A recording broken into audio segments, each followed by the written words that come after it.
الحمد لله الذي واحد القهار،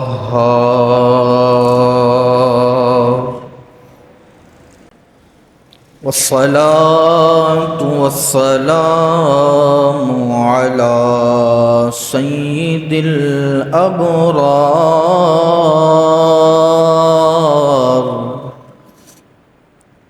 وعلى آله وأصحابه الأطهار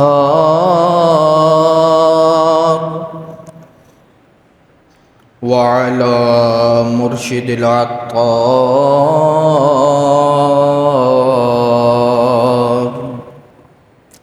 أما بعد، فأعوذ بالله من الشيطان الرجيم. بسم الله الرحمن الرحيم. قال الله تبارك وتعالى في القرآن المجيد والفرقان الحميد. بسم الله الرحمن الرحيم. يا أيها الذين آمنوا أنفقوا مما رزقناكم. صدق الله مولانا العظيم وصدق رسوله النبي الكريم، ونحن على ذلك من الشاهدين. صدق الله مولانا العظيم وصدق رسوله النبي الكريم، ونحن على ذلك من الشاهدين. جس سہانی گھڑی چمکا طیبہ کا چاند، اس دل افروز ساعت پہ لاکھوں سلام. فتح باب نبوت پہ بے حد درود، ختم دور رسالت پہ لاکھوں سلام. شب اسرا کے دولہا پہ دائم درود، نوشائے بزم جنت پہ لاکھوں سلام. شور تکبیر سے تھر تھراتی زمین، جنبش جیش نصرت پہ لاکھوں سلام. وہ چکا چاک خنجر سے آتی صدا، مصطفیٰ تیری صولت پہ لاکھوں سلام. اور ہم یہاں سے پکاریں وہاں وہ سنیں، مصطفیٰ کی سماعت پہ لاکھوں سلام. دور و نزدیک کے سننے والے وہ کان لعل کرامت پہ لاکھوں سلام. غوث اعظم امام متقا والنقا، جلوہ شان قدرت پہ لاکھوں سلام. میرے خواجہ معین دین حق کے امین، خواجہ دین و ملت پہ لاکھوں سلام. جس نے ختم نبوت پہ پہرا دیا، ایسے خادم کی خدمت پہ لاکھوں سلام. اور جس کے توسط سے لاکھوں نمازی بنے، اس امیر اہل سنت پہ لاکھوں سلام. ایک میرا ہی رحمت پہ دعویٰ نہیں، شاہ کی ساری امت پہ لاکھوں سلام. اور مجھ سے خدمت کے قدسی کہیں ہاں رضا، مصطفیٰ جان رحمت پہ لاکھوں سلام. اللہ کروڑا احسان ہے، اللہ کریم کا کروڑا احسان ہے کہ اس نے ہمیں زندگی میں ایک مرتبہ پھر جمعۃ المبارک کا عظیم دن عطا فرمایا. اور یہ وہ عظیم دن ہے جو تمام دنوں کا سردار ہے اور بڑا ہی بابرکت دن ہے. یہ اللہ کا احسان ہے ہم پر کہ جمعہ کو نبی پاک صلی اللہ علیہ وسلم کی حدیث پاک کے مطابق جمعہ مسلمانوں کے لیے عید کا دن ہے، کیونکہ سب لوگ اس دن جمع ہوتے ہیں، نماز با جماعت جامع مسجد میں ادا کرتے ہیں. اس وجہ کر جمعہ عید کا دن ہے. اور جمعۃ المبارک کے بڑے فضائل و برکات ہیں. اس دن میں ایک نیکی 70 نیکیوں کے برابر ہے. ایک نیکی بندہ کرے اس کو 70 نیکیاں کرنے کا ثواب عطا کیا جائے گا. یہ اللہ کا ہم پر احسان ہے کہ ہم گناہ کرتے ہیں، گناہ سرزد ہو جاتے ہیں، کبھی کچھ ہو جاتا ہے، کبھی کچھ ہو جاتا ہے، لیکن اللہ تعالیٰ یہ ہم لوگوں پر ظاہر نہیں کرتا کہ فلاں شخص نے یہ گناہ کیا ہے، یہ شخص جھوٹ بول کر آیا ہے، یہ شخص نے گالی دی ہے، یہ کسی اور پر ظاہر نہیں کرتا، کسی اور پر ظاہر نہیں کرتا۔ لیکن پچھلی امتوں میں آپ چلے جائیں، پچھلی امتوں میں آپ چلے جائیں تو وہاں آپ کو معلوم ہوگا کہ کوئی شخص اگر گناہ کرتا تھا، رات میں سویا تو صبح دروازے پر لکھا ہوا ہے کہ اس نے یہ گناہ کیا ہے، یہ گناہ کیا ہے، یہ گناہ کیا ہے۔ یہ اللہ کا ہم پر احسان ہے، نبی پاک صلی اللہ علیہ وسلم کی اطاعت اور فرما برداری کے ہم پر لازم ہے، لیکن یہ ہمارے اوپر آقا علیہ الصلاۃ والسلام کا بھی احسان ہے کہ ان کے توسط سے کہ ہمارے عیب چھپے ہوئے ہیں، جو ہمارے اندر عیب ہیں، میرے اندر، آپ کے اندر، سب کے اندر کچھ نہ کچھ عیب ضرور ہوتا ہے، وہ جو عیب ہمارے اندر ہیں وہ اللہ تعالیٰ نے چھپا کر کے رکھے ہوئے ہیں۔ یہ آقا علیہ الصلاۃ والسلام کا ہم پر احسان ہے، نہیں تو ہمارا حال کیا ہوتا کہ اگر ہم گناہ کرتے ہیں، اور ہمارے معاشرے میں تو ہر ایک گناہ پایا جاتا ہے، کوئی ایسا گناہ نہیں ہے جو ہمارے معاشرے میں نہیں پایا جاتا، نہیں تو سابقہ امتوں میں چلے جائیں، پچھلی امتوں میں چلے جائیں تو وہاں آپ کو پتہ چلے گا وَيْلٌ لِّلْمُطَفِّفِينَ،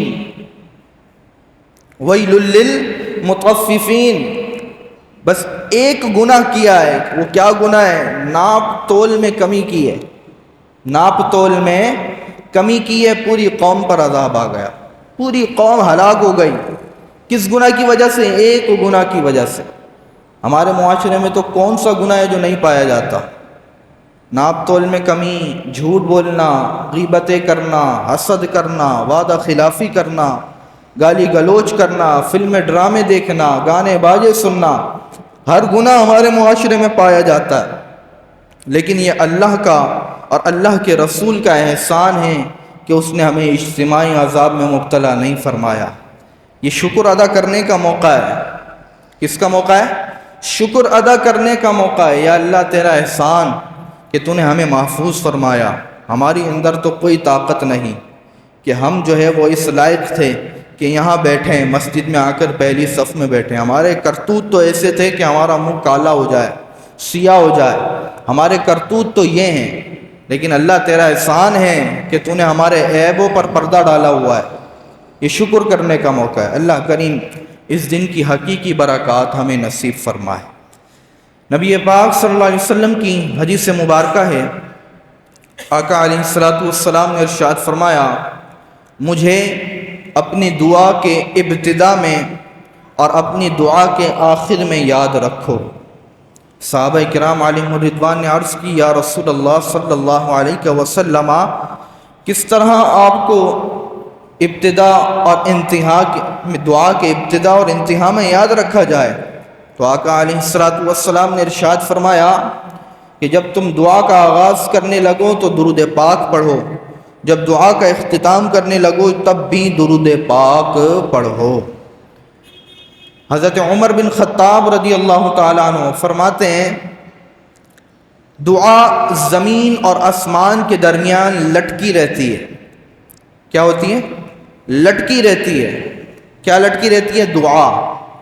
دعا زمین و آسمان کے درمیان لٹکی رہتی ہے جب تک نبی پاک صلی اللہ علیہ وسلم پر درود پاک نہ پڑھا جائے، وہ تجاوز نہیں کرتی، وہ پر نہیں جاتی۔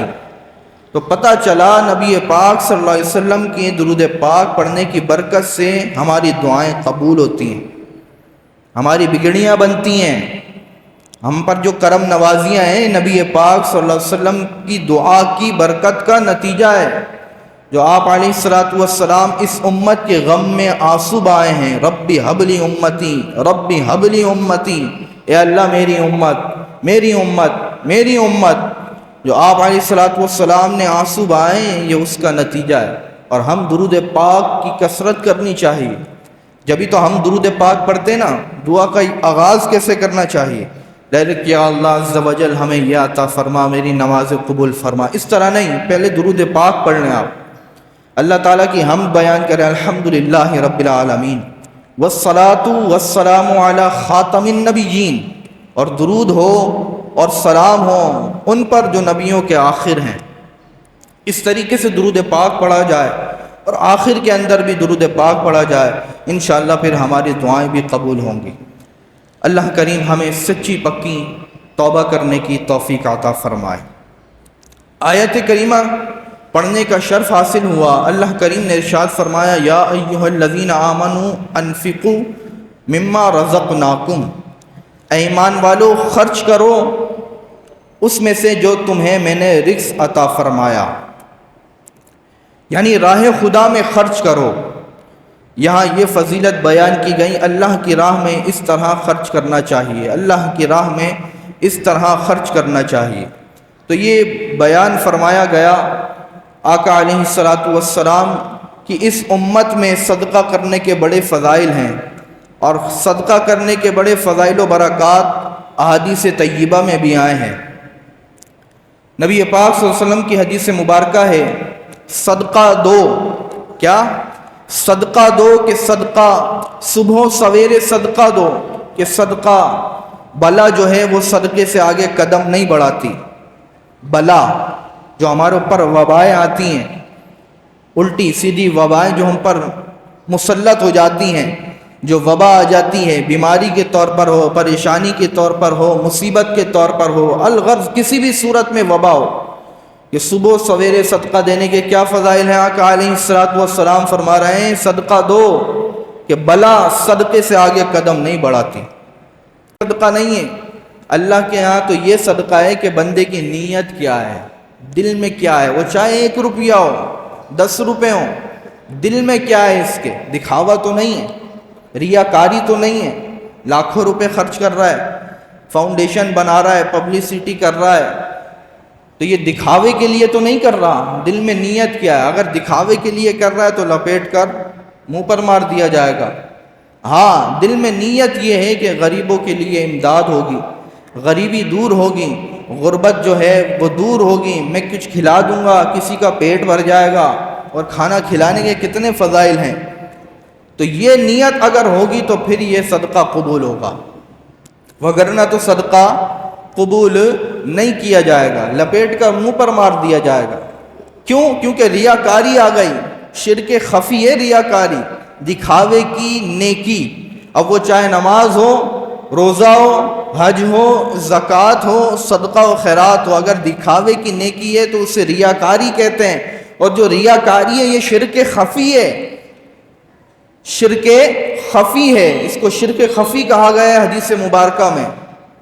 تو یہ ریاکاری، اگر نماز آپ اس طرح پڑھ لیں کہ لوگ مجھے دیکھ کر میری واہ واہ کریں گے، یار کتنا نمازی ہے، 5 وقت کی نماز پڑھتا ہے، نفلیں اتنے پڑھتا ہے، اگر دل میں یہ نیت ہے تو پھر یہ نفلیں، یہ نمازیں کسی کے کام کی نہیں ہے۔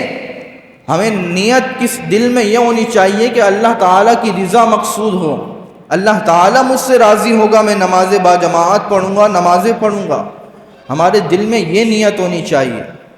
اگر ہمارے دل میں نیت یہ ہے کہ بھائی میرے لوگ واہ واہ کریں گے، تو پھر وہ ہماری نمازیں، روزے، حج، زکوٰۃ یہ کسی کام کی نہیں ہے، یہ پھر ہمارے اوپر لپیٹ کر مار دی جائیں گی قیامت والے دن۔ یہ تو دکھاوے کی نیکی تھی، تو نے میری رضا کے لیے کوئی کام کیا تھا، میری رضا کے لیے کھانا کوئی پکا کے کھلایا تھا، یہ تو بس تو نے دکھاوے کے لیے کیا تھا، جا اس کے، ہمارے پاس اس کے لیے کوئی راہ نہیں ہے، بھگا دیا جائے گا۔ پھر کیا کریں گے ہم لوگ؟ تو لہٰذا ہمیں شیطان تو وسوسہ ڈالے گا، انہ لکم عدو مبین، وہ تو ہمارا کھلا دشمن ہے، قرآن کہہ رہا ہے۔ شیطان تو لازماً وسوسہ ڈالے گا، اس نے تو بڑے بڑے بزرگان دین کو نہیں چھوڑا، بڑے بڑے محدثین کو نہیں چھوڑا، غوث پاک کی جو ہے وہ ذہن میں وسوسے ڈالنے والا شیطان تھا، کسی کو نہیں چھوڑا شیطان نے۔ تو پھر ہم کس کھیت کی مولی ہیں؟ ہمارے اوپر تو لازم ہے وہ آئے گا، وہ آ کر وسوسے ڈالے گا، نمازوں میں خیال بٹائے گا، وہ آ کے بولے گا بس یار یہ دیکھنا تیرے پیچھے جو بیٹھے ہوئے حضرت صاحب، حاجی صاحب پڑوس میں جو رہتے ہیں، یہ ایک تیری تعریف کریں گے، تو نمازیں پڑھ، لمبے لمبے قیام کر، لمبے لمبے سجدے کر، تیری تعریفیں ہوں گی۔ وہ تو آ کر یہ کہے گا، لیکن ہم نے اس کی بات نہیں ماننی، اس کی بات کو تسلیم نہیں کرنا۔ لا حول پڑھنا چاہیے فوراً جب شیطان وسوسہ ڈالے، اعوذ باللہ من الشیطان الرجیم پڑھنا چاہیے کہ میں اللہ تعالیٰ کی پناہ مانگتا ہوں شیطان مردود سے، وگرنہ ہوگا کیا، ہماری نیکیاں برباد ہو جائیں گی۔ شیطان کی اگر ہم باتوں میں آ گئے تو شیطان تو کھلا دشمن ہے، حدیث نبی پاک صلی اللہ علیہ وسلم کے فرمان کے بھی مطابق، قرآن کے فرمان کے بھی مطابق۔ لیکن ہمیں کیا کرنا چاہیے؟ ہمیں یہ کرنا چاہیے جو بھی ہم نیکی کریں، چھوٹی نیکی ہو بڑی نیکی ہو، وہ خالصتاً اللہ تبارک و تعالیٰ کی رضا مقصود ہو اس میں۔ اگر اللہ تبارک و تعالیٰ کی رضا مقصود نہیں ہوگی تو وہ ہماری نیکی قابل قبول نہیں ہے۔ قابل قبول جب ہوگی جب ہماری اللہ تعالیٰ کی نیت ہو، اللہ تعالیٰ کی رضا کی مقصود کی نیت ہو کہ بس ہم اللہ تعالیٰ کی رضا کے لیے کر رہے ہیں، کسی کو دکھاوے کے لیے نہیں کر رہے، تو جب جا کر کے یہ ہماری نیکی قبول ہوگی۔ ایک بزرگ تھے جن کا نام تھا یحییٰ عجمی رحمۃ اللہ تعالی علیہ۔ یہ توبہ کرنے سے پہلے لوگوں کو قرضہ دیا کرتے تھے، قرضہ دینے کے بعد یہ سود پر قرضہ دیا کرتے تھے۔ ایک دن انہوں نے سود پر قرضہ دیا، دوسرے دن دیا، تیسرے دن دیا، ان کی زندگی اس میں گزری۔ ایک دن ہوا یہ، اور جب یہ کسی سے قرضہ وصول کرنے جاتے، یعنی مقروض کے گھر جاتے ہیں، اب جو اس میں ٹائم خرچ ہوتا ہے ان کا، اس ٹائم کے بھی یہ وصولی کیا کرتے تھے کہ بھائی میرا اتنا ٹائم تیرے اوپر خرچ ہو رہا ہے، میں اس کے بھی ایکسٹرا پیسے لوں گا تجھ سے۔ تو یہ کیا کرتے تھے۔ ایک دن کسی مقروض کے گھر گئے، وہاں پتہ چلا کہ وہ مقروض نہیں ہے، دروازے پہ دستک دی، اندر سے زوجہ نے آواز دی کہ یہ گھر پر نہیں ہے میرا شوہر، اور میرے پاس اتنے پیسے بھی نہیں ہیں کہ آپ کا قرضہ واپس کر سکوں۔ اب ہوا یہ کہ اس نے کہا، اس کی بیوی نے جس کا قرضہ وصول کرنے گئے تھے، نے کہا ہم نے بکری ذبح کی تھی ایک چھوٹی، اس کا گوشت پکایا، میں نے بھی کھا لیا، بچوں نے بھی کھا لیا، اور شوہر بھی کھا کر چلے گئے، میرے پاس صرف بکری کا سر بچا ہے، تو اگر میں آپ کو دینا چاہوں تو وہ دے دوں، آپ لے لیں گے؟ انہوں نے کہا دے دو، یہی دے دو۔ یہ لیا، گھر پہنچے، گھر پہنچنے کے بعد اپنی بیوی سے کہا کہ بھائی اس کو پکاؤ۔ پکانے کے بعد جو ہے ان کی بیوی نے کہا کہ لکڑیاں نہیں ہیں۔ اب یہ پھر دوبارہ کسی مقروض کے پاس پہنچ گیا، اس سے لکڑیاں کھینچ کے لیا ہے، لکڑیاں جلائیں، سالن پکایا۔ اب جب پکانے کے لیے رکھا، ڈھکن ہٹایا تو دیکھا کہ وہ سالن نہیں ہے، خون ہے۔ کیا ہے؟ سالن نہیں ہے، خون ہے۔ یہ دیکھ کر بڑا گھبرا گئے، چوٹ لگی دل کو کہ یار یہ میں تو سود کا کاروبار کرتا ہوں، سود کا کام کرتا ہوں، اور سود کا کام کرنے کا نتیجہ یہ ہے کہ بکری کا سر پکا رہے تھے، جسے ہم سری کہتے ہیں، پکا رہے تھے، اور یہ پکنے کے بعد سالن نکلنا چاہیے تھا، یہ تو خون بن گیا۔ پھر یہ گھر سے باہر نکلے، راستے میں بچے کھیل رہے تھے۔ جب راستے میں بچے کھیل رہے تھے تو ان کو دیکھا کہ یحییٰ عجمی رحمۃ اللہ تعالی علیہ یہ آ رہے ہیں۔ بچوں نے کہا کہ بھائی بڑا سود خور آ رہا ہے، کیا بڑا سود خور آ رہا ہے، اس کے قدموں کی دھول ہم پر نہ آ جائے تو سائیڈ میں ہو جاؤ۔ اب پھر دل پہ چوٹ لگی، یار ننھے ننھے بچے مجھے سود خور کہہ رہے ہیں، دل پہ بڑی چوٹ لگی۔ اب یہ ایک بزرگ رحمۃ اللہ تعالی علیہ حضرت حسن بصری، بہت بڑا نام ہے، بزرگان دین ہیں، ان میں سے بہت بڑا نام حضرت حسن بصری رحمۃ اللہ تعالی علیہ کا ہے۔ ان کے پاس حاضر ہوئے، حاضر ہونے کے بعد کہا کہ یا سیدی میرے سے یہ گناہ ہو گیا ہے، سود کا کام ہو گیا ہے، سود پر لوگوں کو قرضہ دے دیا ہے، اب میں توبہ کرنا چاہتا ہوں۔ کیا کرنا چاہتا ہوں؟ توبہ کرنا چاہتا ہوں اللہ تبارک و تعالیٰ کی بارگاہ میں، تو مجھے توبہ کروائیے۔ تو ان بزرگ کے ہاتھ پر انہوں نے توبہ کی۔ کیا کی؟ توبہ کی، اور توبہ کرنے کے بعد انہوں نے وہ سچے پکے مسلمان بن گئے۔ اور جب یہ توبہ کی، توبہ کرنے کے بعد جن کو قرض دیا ہوا تھا سب کے قرضے معاف کر دیے۔ کیا کر دیے؟ سب کے قرضے معاف کر دیے۔ تو یہ ایک بزرگ کا فیصلہ تھا جو اللہ تعالیٰ نے ان کو اس گناہ سے نکال کر کے ولی کامل بنا دیا۔ اب کیا کیا؟ سچی توبہ تھی نا، سچی توبہ کی اپنے گناہوں سے۔ اگر وہ سچی توبہ نہیں کرتے تو آج ان کا نام کتابوں میں نہیں ہوتا، بڑی بڑی کتب کے اندر نہیں ہوتا۔ سچی توبہ کی اللہ تعالیٰ نے وہ مقام و مرتبہ عطا فرمایا کہ ایک ولی بن گئے، اللہ کے دوست بن گئے، اللہ کے مقرب بندے بن گئے۔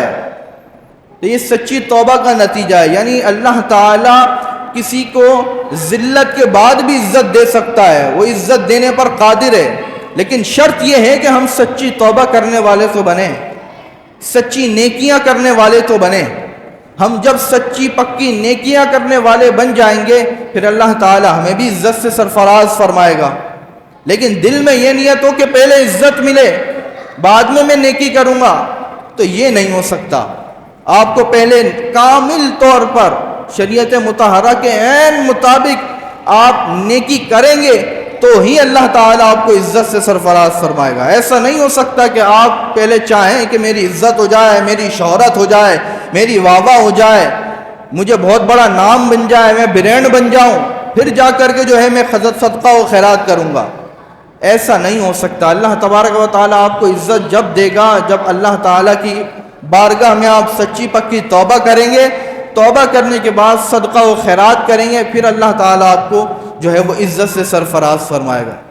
صدقے کے اوپر بات چل رہی تھی تو بیچ ضمن میں یہ واقعہ بھی بیان کر دیا گیا۔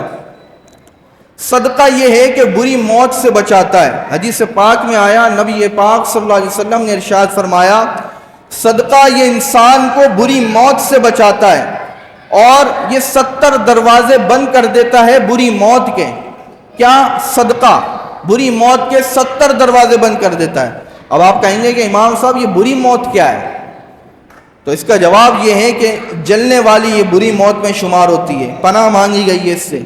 ڈوبنے والی، اگرچہ جو ہے وہ ڈوب کر جو مرتا ہے اس کو شہید کا رتبہ ملتا ہے، شہید حکمی وہ کہلایا جاتا ہے، لیکن جو ڈوب کر مرتا ہے وہ شہید حکمی ہے، لیکن پھر بھی یہ جو ڈوب کر مرتا ہے اس کا باڈی سلامت نہیں رہتی، جسم سلامت نہیں رہتا، تو یہ بھی جو ہے عبرت والی موت ہے۔ ایکسیڈنٹ ہو جائے، ٹانگ ٹوٹ جائے، جسم سلامت نہیں، یہ بھی عبرت والی موت ہے۔ اور دیگر جو ہے عبرت والی موتیں بے شمار ہیں، گولی لگ جائے، کسی نے جو ہے عضو کاٹ دیا جل گئے، کوئی عضو کاٹ کر مر گیا، کوئی جو ہے سولی پر لٹک گیا، خودکشی کر لی، یہ سب عبرت والی موتیں ہیں۔ تو بری موت سے بچاتا ہے کیا؟ صدقہ کرنا، اللہ تبارک و تعالیٰ کی راہ میں مال خرچ کرنا، یہ بری موت سے بچاتا ہے، 70 دروازے بند کر دیتا ہے۔ تو ہمیں چاہیے نا پھر ہم اللہ تبارک و تعالیٰ کی بارگاہ میں صدقہ کریں۔ اور صدقہ اس چیز کا نام نہیں ہے کہ آپ لاکھوں روپے خرچ کر دیں، دیگے کی دیگے پکا کے کھلائیں۔ اللہ تبارک و تعالیٰ کی بارگاہ میں نیت دیکھی جاتی ہے کہ بندہ کتنا مخلص ہے، میری ذات سے بندہ کتنا اخلاص رکھتا ہے، کتنا مخلص انسان ہے، نیت کیا ہے اس کے دل میں، دکھاوے کی نیت تو نہیں ہے۔ آج کل کیا ہو رہا ہے، جو فاؤنڈیشن، جو ویلفیئر بنے ہوئے لوگوں کو راشن تقسیم کر رہے ہیں اور جو ہے ساتھ میں کھڑے ہو کر تصویریں کھنچوا رہے ہیں اور پھر یہی جو ہے سوشل میڈیا پر وائرل کر رہے ہیں، اس بیچارے کی کیا عزت رہ جائے گی؟ اس کے خاندان والوں نے دیکھ لیا، اس کے رشتہ داروں نے دیکھ لیا، پڑوسیوں نے دیکھ لیا، وہ بیچارہ جو ہے وہ سفید پوش انسان تھا، اس کا دروازہ بچایا، اس کا جو ہے وہ دل خوش، اور تھوڑی سی بات چیت کریں گے پھر چلے جائیں گے۔ اب یہ کیا ہے؟ دکھاوے کی نیکی ہے، آپ دکھاوا کر رہے ہیں، کوئی یہ قابل قبول نیکی کوئی ہے؟ آپ دکھاوے پہ دکھاوا کیے جا رہے ہیں۔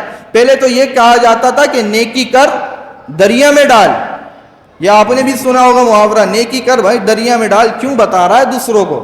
نیکی کر دریا میں ڈال۔ اب یہ ہو گیا کہ بھائی نیکی کر فیس بک پہ ڈال، ہر کوئی جو ہے وہ سوشل میڈیا پر لگا پڑا ہے، لوگوں کی عزت نفس سے کھیل رہا ہے۔ سفید پوش انسان کیا کرے گا بیچارہ؟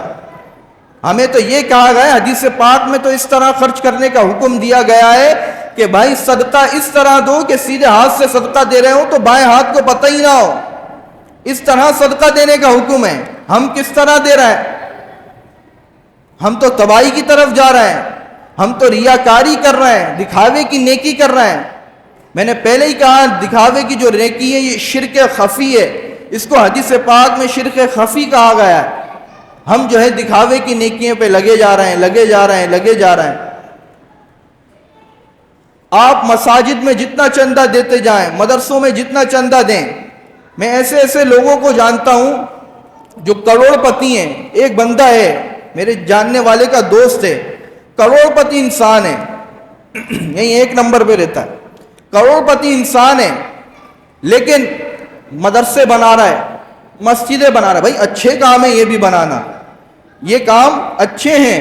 اور ایک بھائی ہے اس کا نابینا, اس کا بھائی کیا ہے, نابینا, اس کو 15 دن کے 200 روپے خرچی دیتا ہے. کتنی بڑی افسوس کا مقام ہے نہیں ہے؟ آپ لاکھوں روپے مدرسوں میں مسجدوں میں لگا رہے ہو, یار جو بھائی ہے اس کا کچھ کر دو. آپ کروڑ پتی انسان ہو, اس کو چھوٹا سا گھر لے کر دے دو. آپ مدرسے بنا رہے ہو, مسجدیں بنا رہے ہو, بنانا نیکی کا کام ہے, یہ بھی اچھا کام ہے. لیکن جو بھائی جو گھر میں بیٹھا ہے, بہن جو بیٹھی ہے چھوٹے سے گھر میں رہتی ہے, آپ اس کو اچھا سا گھر لے کے دے دو یار. یہ اصل نیکی ہے جو گھر والوں پر خرچ کرنا ہے. حدیث پاک میں آیا سب سے افضل صدقہ وہ ہے جو گھر والوں پر خرچ کیا جائے, بیوی پر, ماں پر, باپ پر, بچوں پر, بہن بھائیوں پر. یہ افضل صدقہ ہے.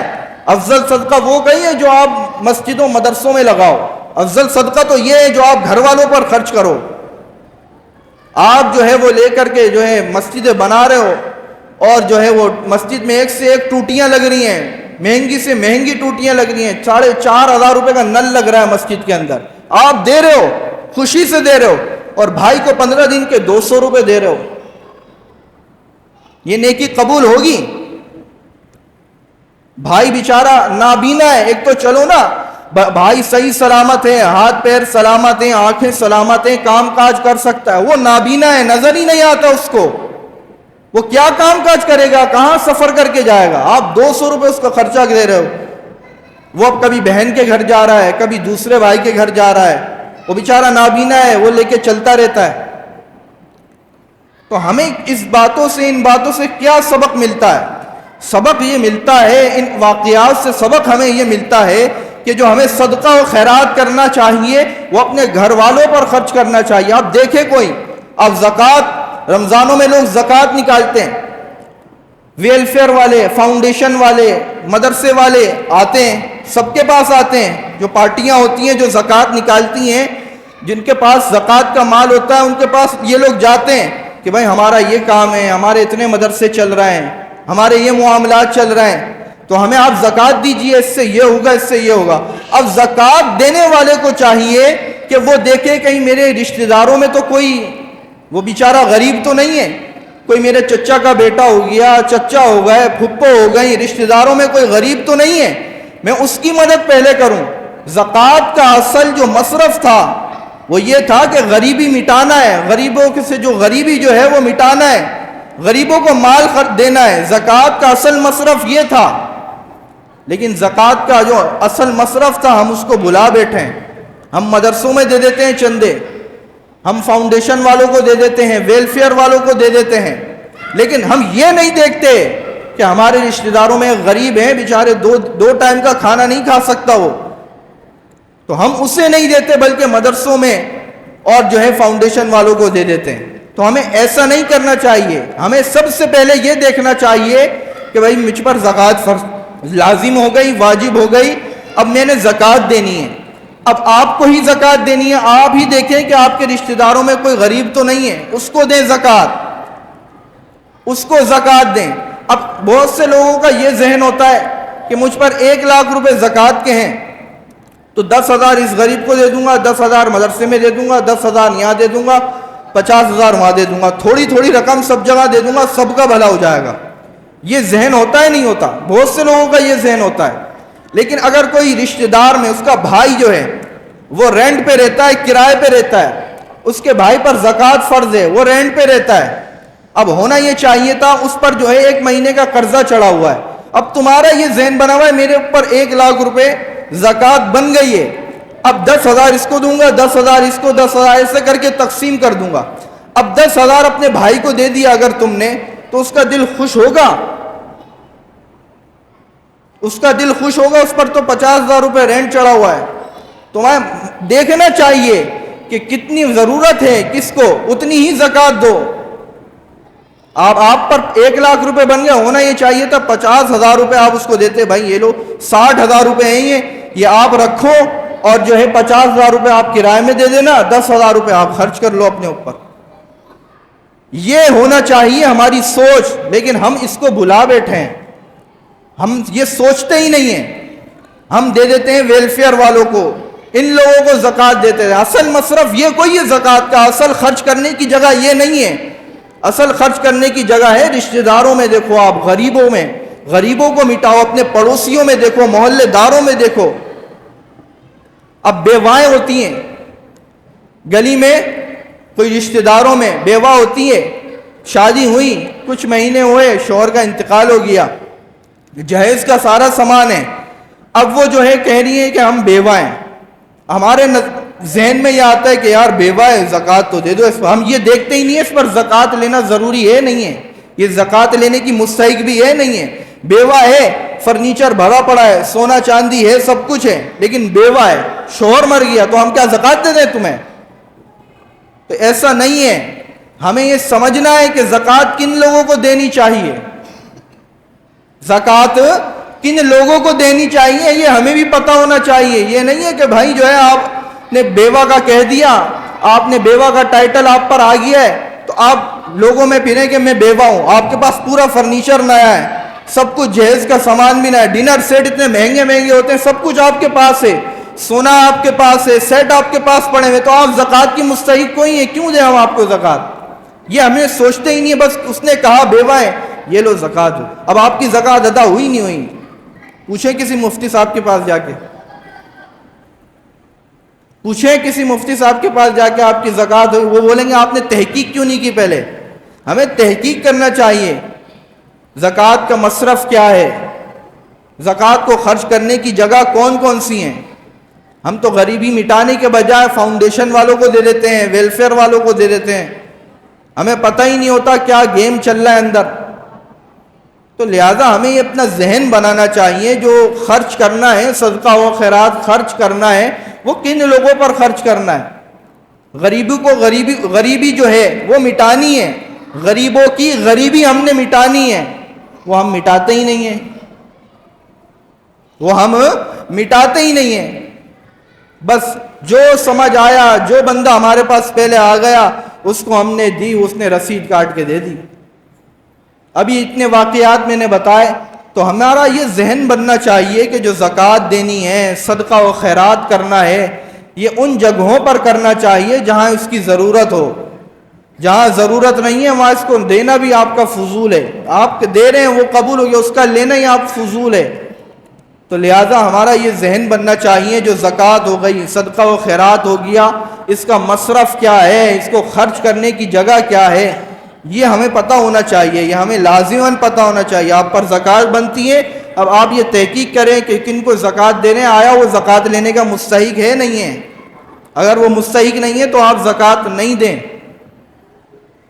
یا اگر ہمارا ذہن بن گیا نا، یہ اس طریقے کا ہمارا ذہن بن گیا تو ہمارا معاشرہ سدھر سکتا ہے، ہمارا معاشرہ سدھر سکتا ہے، لیکن جب سدھرے گا جب ہمارا اس طریقے کا ذہن بنے گا۔ تو آئندہ ذہن بن رہا ہے آپ لوگوں کا کہ کس جگہ زکوٰۃ دینی ہے، کس جگہ صدقہ و خیرات کرنا ہے، ان باتوں سے لگ رہا ہے کچھ ذہن بن رہا ہے۔ اللہ کریم ہمیں صحیح طور پر جو زکوٰۃ کا، صدقہ و خیرات کا مصرف ہے، اللہ کریم ہمیں اس راہ پر چلنے کی توفیق عطا فرمائے۔ ہم نے جو کچھ سنا اسے یاد رکھنے، اس پر عمل کرنے، دوسروں تک علم دین پہنچانے کی توفیق عطا فرمائے۔ آمین بجاہ خاتم النبیین صلی اللہ علیہ وسلم۔